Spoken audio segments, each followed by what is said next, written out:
stopped being a stay-at-home mom. I started working. I got separated from my husband.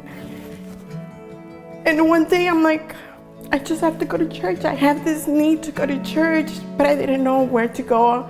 I'm from Los Angeles and I don't know, Porterville. That week I was just like, I have to go to church, like this thing. I don't even know how to explain it, but it's like a need. And I'm like, I have to go to church. And I told the kids, okay guys, Sunday we're going to church. We're gonna wake up early, we're gonna put in an alarm, put our clothes, we set our clothes, and we're like, we're gonna go to church. We don't even know what to wear at church. So I'm like, okay, we have to dress up because we have to go to church. So I'm like, the guy said Morton, so we drove Morton. And I get in the parking lot not knowing that this was the church that he told me, but I'm like, okay, I'm just gonna go. So I sat down, it was different. Catholic church, they don't sing and clap. And I was just like, oh my God, this is so different. Like, I don't even know if I like it, you know? And I would look at the kids like, what do you guys think? You know, and everybody was like, I don't know. So that was it. And then we loved it. We got out and I'm like, what do you guys think? And they're like, we love it, Mom, we like it, we like it. I'm like, okay, you guys know that we have to come next week, right? And they're like, yeah, we like it. I'm like, okay, we need it, we have to, we love it. And that's how I became a Christian, I guess. Yeah.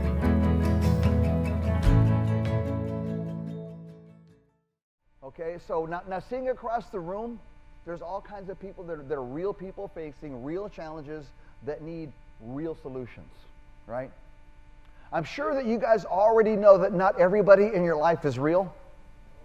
How many of you guys know a few fake people? Right?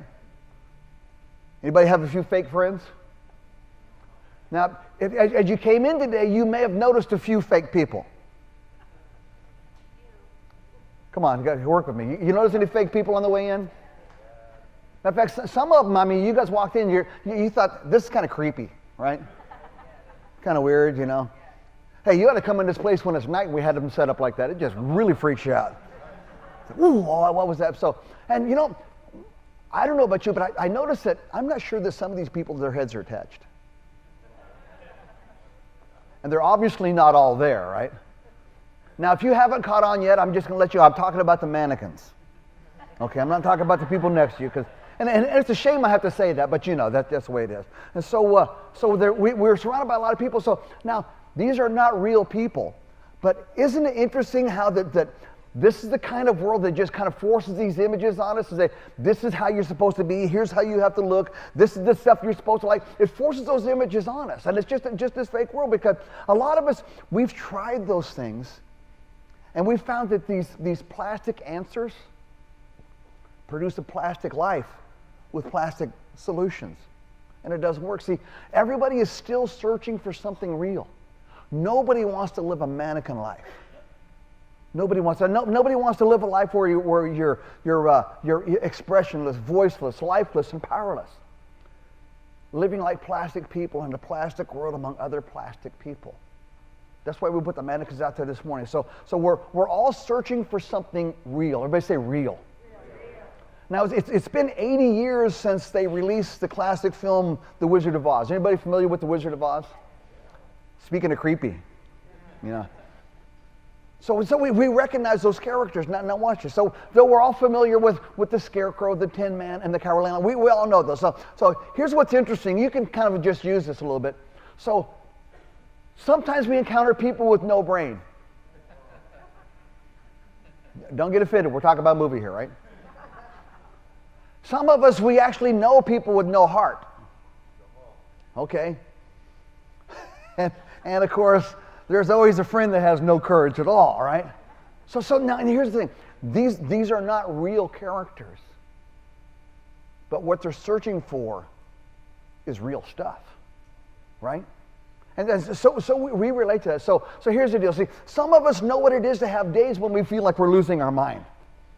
Like the pressure's on and the stress is high and I'm really confused. We know what it's like. Some of us know what it's like to, because something is broken or missing inside, we put on the rough exterior because we don't want anybody to get it. Some of us know what it's like to not be able to be who we're supposed to be because something's happened that has shaken our confidence.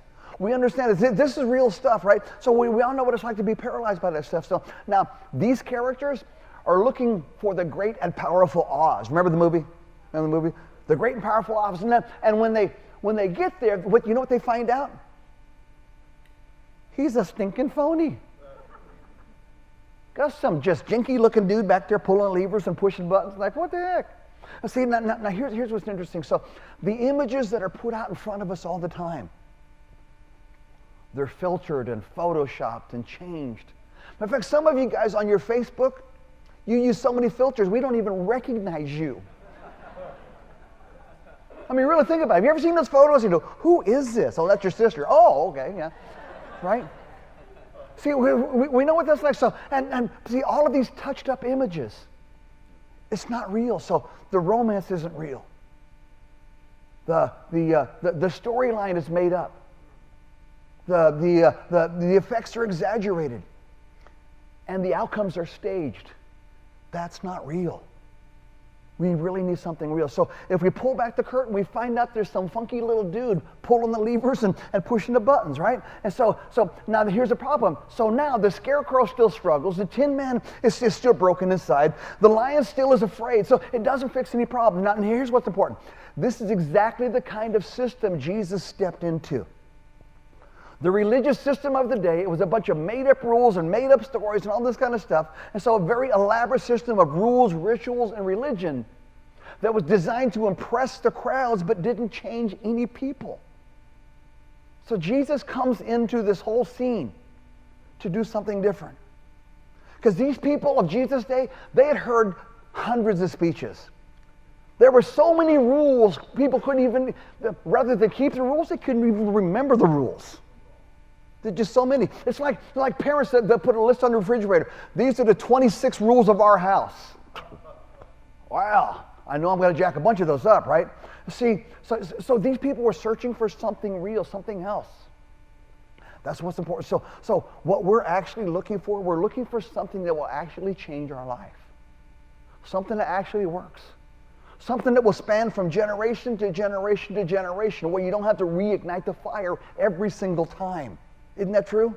Right?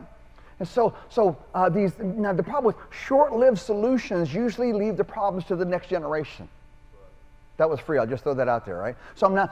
In order for the story to live on, the storyteller has to win the battle that you and I, from Adam to us, could never win. And that's the story over death and the grave. Because if all this is we just live our days and that's it and it's over, then you just become worm food. That's not okay. There's got to be something more to that. So that's what Easter is about. So I want to read a little bit of scripture to you. It's in Matthew chapter 27. Matthew chapter 27. I'm going to start at verse 33. And I'm going to start by telling you this is Friday. Everybody say Friday. So this story takes place on a Friday. Everybody say Friday again. Friday. Turn to somebody and tell them it's Friday. Okay? So here it is. It's Friday, Matthew chapter 27, verse 33. It says, and they went out to a place called Golgotha, which means the place of the skull. And the soldiers gave him wine mixed with bitter gall. And when he had tasted it, he refused to drink it. And after they had nailed him to the cross, after they put him up there and they drove the nails into his hands and feet, the soldiers gambled for his clothes by throwing dice. And they sat around and kept guard as he hung there. And a sign fastened over the cross above Jesus' head, announcing the charge against him. And it read, "This is Jesus, King of the Jews." And two revolutionaries were crucified with him, one on his right and one on his left. That was Friday. Everybody say Friday. On Friday, he was betrayed. On Friday, he was beat. On Friday, he was nailed to a cross. On Friday, they tried to take away his life. On Friday, it seemed like the darkest day ever. Matthew chapter 28, verse 1. Everybody say it again. Say, that was Friday. Matthew chapter 28, verse 1. It said, now, early on Sunday morning. I get goosebumps just saying that. On Friday, it was a bad day. It was dark. It was hard. It was painful. But early on Sunday morning, come on, everybody, you got to get this. Say, that was Friday. This is Sunday. On Friday it was a dark day. On Friday it was hard. But my friends, this is Sunday. And I love the way that it says this. Early on Sunday morning as the new day was dawning. Anybody ready for a new day? Come on, aren't you ready for a new day? Say, my friends, that's what Easter is all about.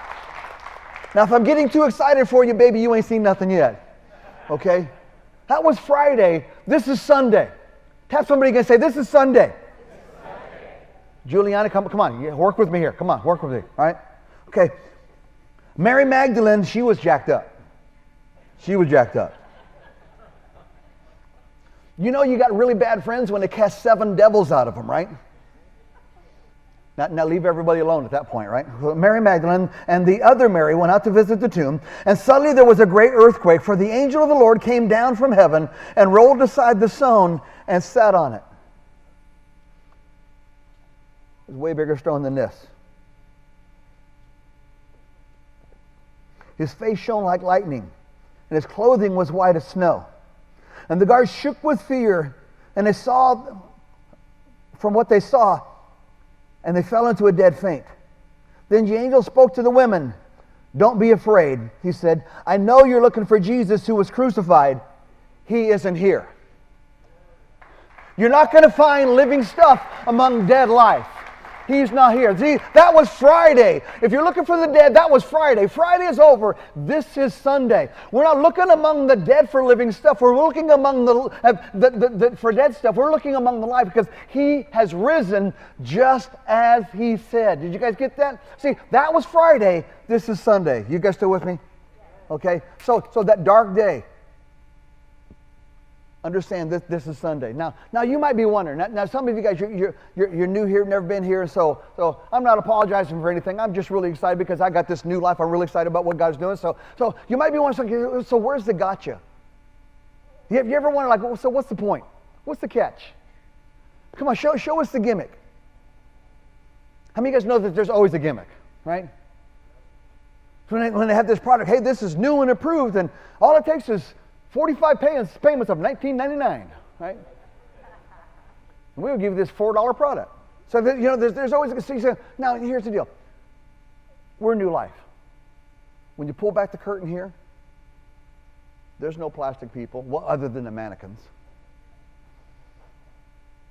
There's no plastic living. There's no plastic gospel. This is the real deal. We're real people living a real life with real issues. So we need a real Jesus.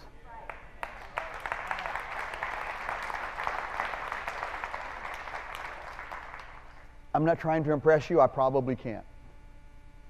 As a matter of fact, most of you that know me understand I didn't even pick out my clothes this morning. So this is. And every man in the room goes, I fully understand. So when you pull back the curtain in new life, you're going to see real people, right? Now, like the mannequins, we might not always have our heads on straight. This would be a good opportunity to bump somebody. Yeah. Sometimes we feel like there may be a few things missing, right? Just like the mannequins. But we're the real deal. As a matter of fact, there have been a lot of people working really, really hard to bring this day around, right? And so a lot of stuff takes place. Matter of fact, we want to kind of pull back the curtain on New Life today. And we want to show you kind of a I don't know if we call it a blooper reel, but just kind of some prep. Just kind of get ready for today, okay? So watch the screen. We want to show you this.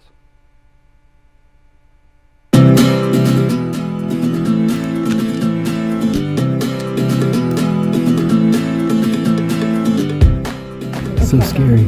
So tell me what's going on here. Oh goodness, we're trying to put together the scarecrow right now. Did his arms fall? Somebody with some skills going to have to do the details. What is he made out of? Newspaper. Newspaper? And a music stand. Is that a music stand? It for sure is. That's hilarious. Louis filming live in the media room. Constant media management. Oh my gosh. Did it work? Yeah. Whose idea was that? Yeah, the brains of the operation, clearly. 1, 2, 3.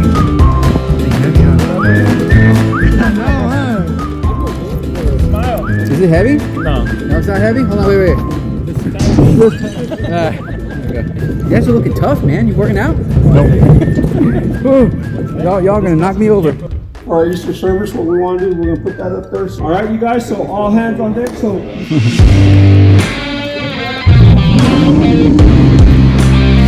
Let's all make crazy faces too. 1, 2, 3, go. 1, 2, 3. 1, 1, 2. What's the count? On 3. Okay. On 4. Are you guys ready? Oh yeah, I'm good. Go ahead.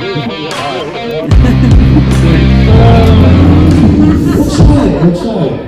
But we did, okay, and then we'll go back into just the acoustic. I'm no longer a slave to fear. Alright, we're done. This is behind the scenes of behind the scenes.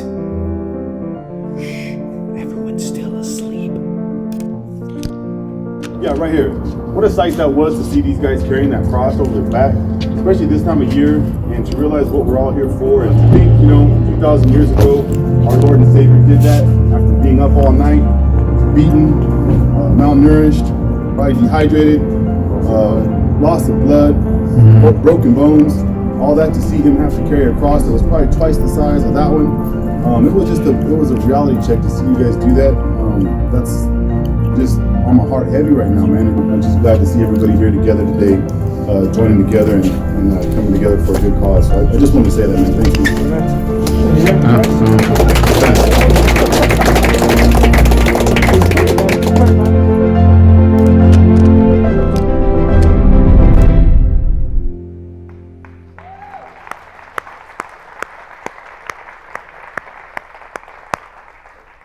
Well done. We don't have a show. We don't have any magic answers. We don't have any dust we can sprinkle on you to make everything better. Well, what we have is real people living a real life with real challenges. So we need a real Jesus. Now, I got to admit as well, that sometimes we wish we had magic answers. Isn't that true? God, if you could just, when I get up in the morning, all my children will be good.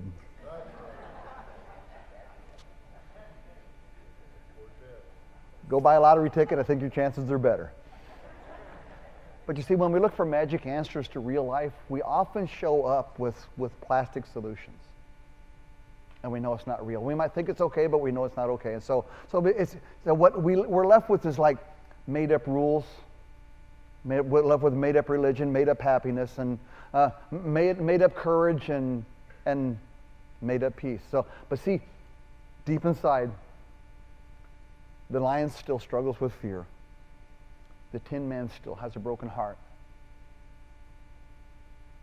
And the Scarecrow is still struggling to find out why he's so confused, right? So that's why we need real stuff. So the wizard can't give the lion courage. You've seen the movie, you know.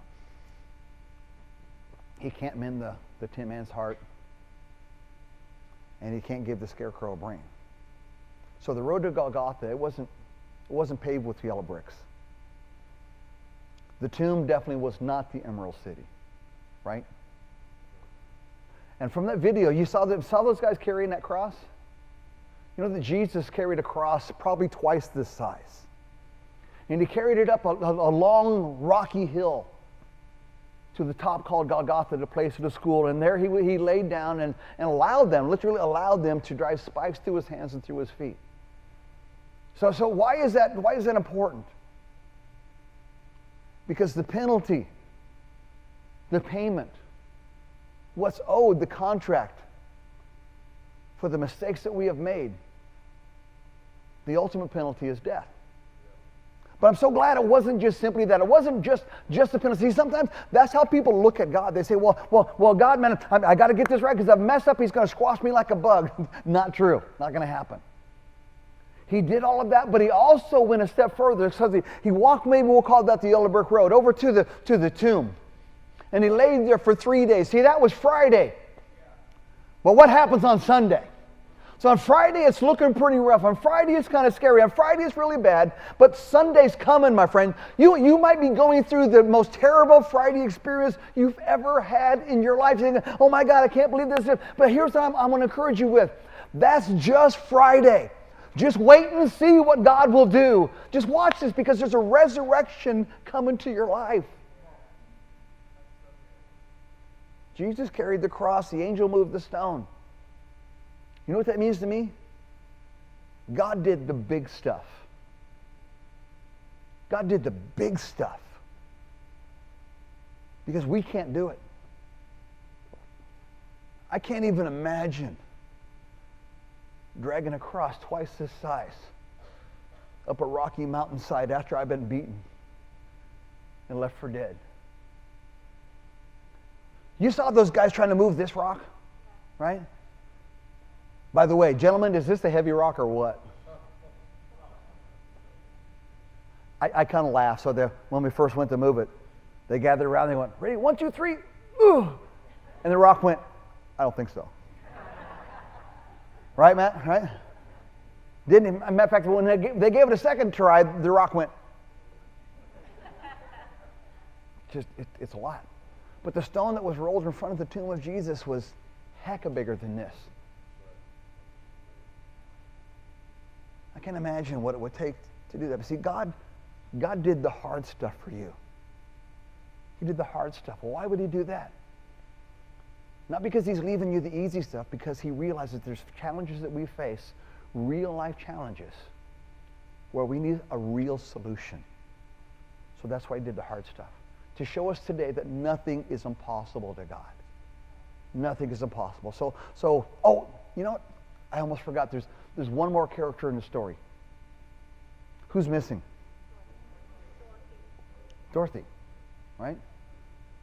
Dorothy was just a normal kid, just a normal person, like you, relatively like you. I mean, if you've seen the movie, she's probably got a little bit more together than you, but just a normal person. Now, she wasn't looking for peace of mind. She wasn't looking for God to mend her heart. She wasn't even searching for something that would defeat her fear. She was just trying to find her way home. Friends, welcome home. Welcome home.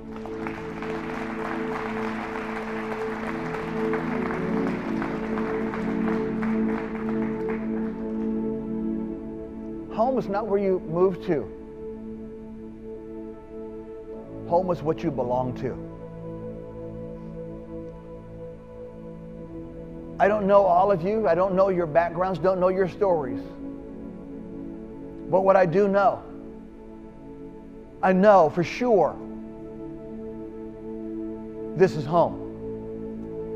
I know this is a place where you can belong. This is a place where you can be real. This is a place where you don't have to put on anything. You don't have to live a mannequin life here at New Life. You know why? Because we're real people with real challenges, looking for a real Jesus, and here's where you find him. Let's get real. So some of us can relate to the scarecrow, right? Searching for that peace of mind. It's not out there. It's time to come home.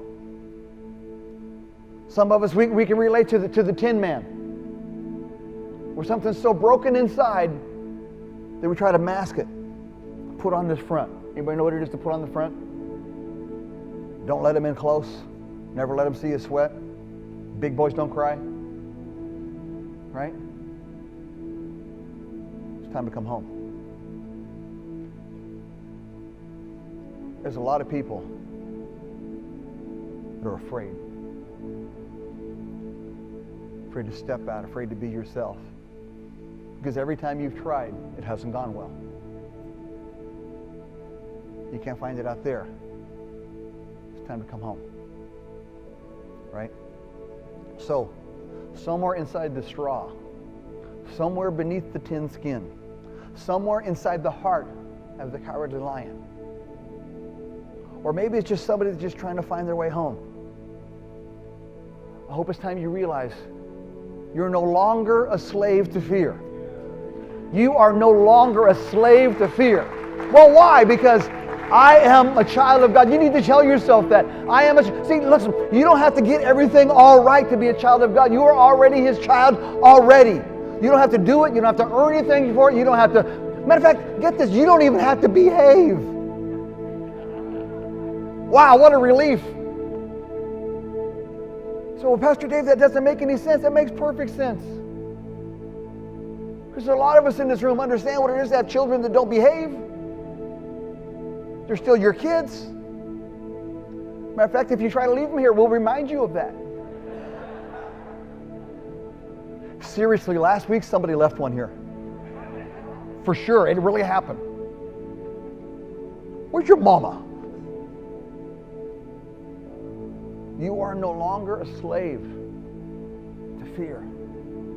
You're no longer a slave to confusion. You're no longer a slave to a broken heart. You're no longer a slave where you feel like you haven't courage, because you are God's child and He wants His best for you. He has poured out His favor. He has given His best. He has done the utmost. Why? Because you are the most. You are the most important thing. So here's the deal.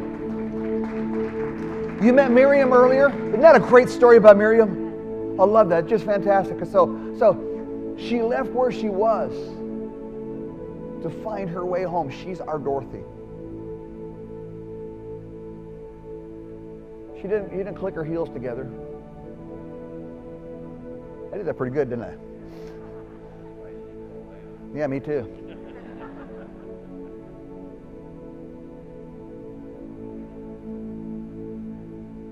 She was just simply real to a real Jesus who gave her real life.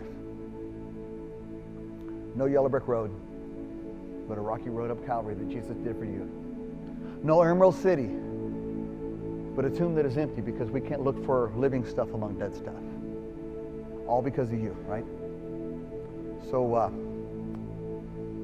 He's a real Jesus today for the real you. I'm going to finish with this. It's in Isaiah chapter 49 and verse 16. Here's what it says. This is the most powerful part about this entire Easter story. It says that your name. You guys know your name? Not what other people call you, because we're not going to talk like that in church. Your name is written on the palm of His hand. So, when those nails pierced His hands, that blood trickled down and spelled out your name. So what does that mean? He knows you. He knows you.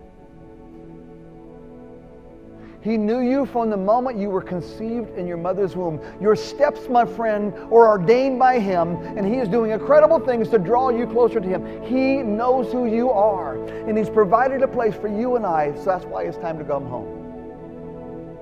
So if we could today, could I get you to just bow your heads and close your eyes for just a moment?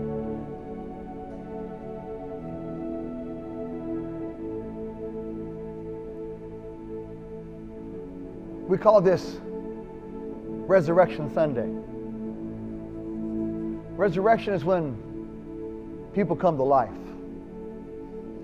I know that there's people in this room, you've struggled with confusion and you have no peace of mind.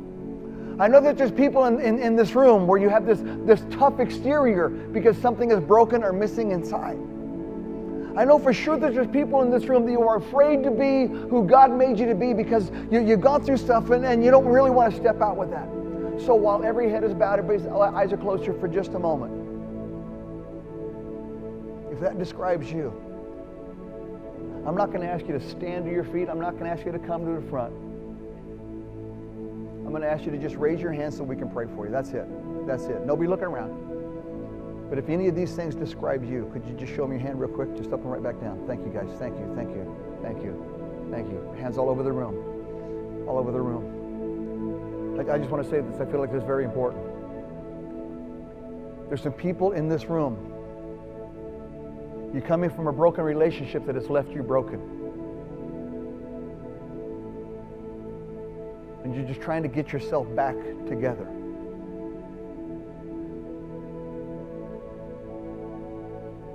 You you fell apart and you tried to pull yourself back together. If that's you, could you just show me hands to Pastor Dave? That's me. Thank you. Thank you. Thank you. Thank you. A lot of people. A lot of people. I know there's more. I know there's more. Could I tell you this? Stop kicking yourself. You can't go back and relive that, but what you can do, you can get real before Jesus and watch Jesus do some healing all around your life, not just you. Let me ask you one more time. If you haven't raised your hand yet, just show me real fast. So Pastor Dave, that's me. That's me. Thank you. Thank you. Thank you. Could y'all stand this morning, please?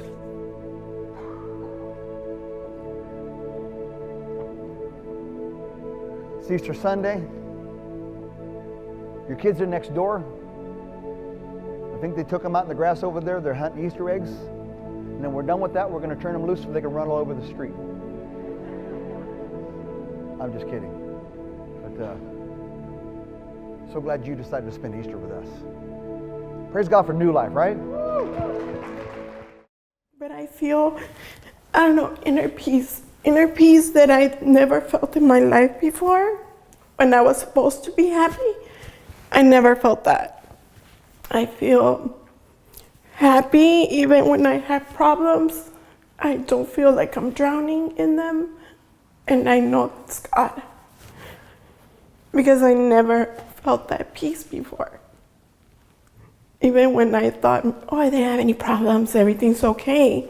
Never felt that. I always had, that feeling in your stomach when you're always scared. I don't know. And now I thank God don't have that anymore.